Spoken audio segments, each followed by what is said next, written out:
Assalamualaikum warahmatullahi wabarakatuh. Shalom, Om Swastiastu, Namo Buddhaya. Perkenalkan, nama saya Seno Prasetyo Gulo, NIM 2020-210121. Nah, kali ini saya akan mencoba mempresentasikan artikel atau PowerPoint yang ada di belakang saya. Di sini saya mengambil tema atau judul daripada tugas saya yaitu pembangunan jangka pendek atau sering disebut dengan RKP, Rencana Kerja Pemerintah.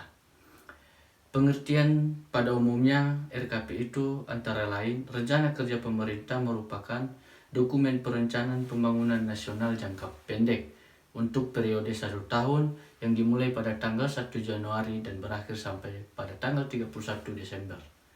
Nah, ini merupakan penjabaran dari RPJM nasional maupun juga RPJP nasional.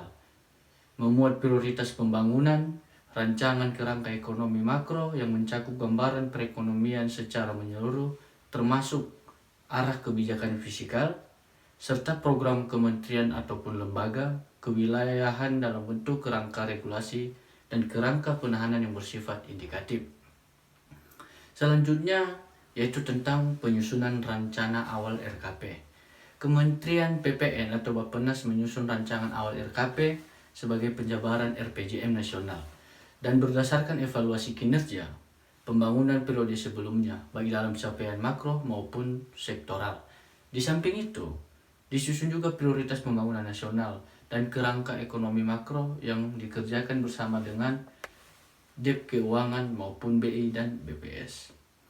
Selanjutnya, pembahasan rancangan awal RKP dalam sidang kabinet.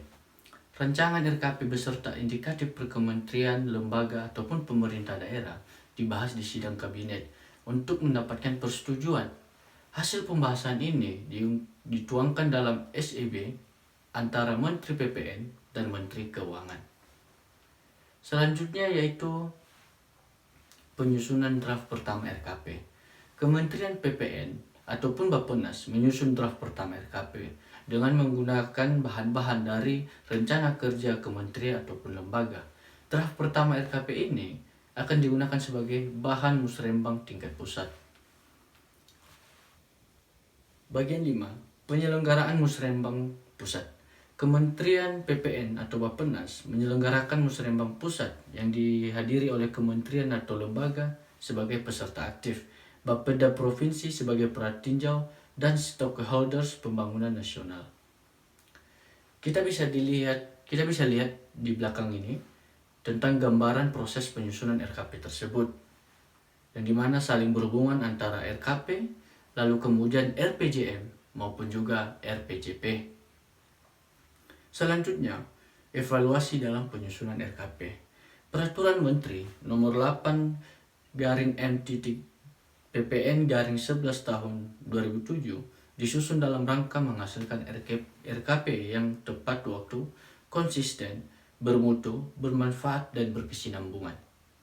Koordinasi, integritas, dan sinkronisasi antar unit kerja tersebut dapat terlihat dalam pembagian tugas sebagai berikut. Yang pertama, Sekretaris Menteri atau Sekretaris Utama, Deputi Ekonomi, Deputi Pendanaan, Deputi Regional, Deputi Evaluasi, dan juga Deputi Sektor.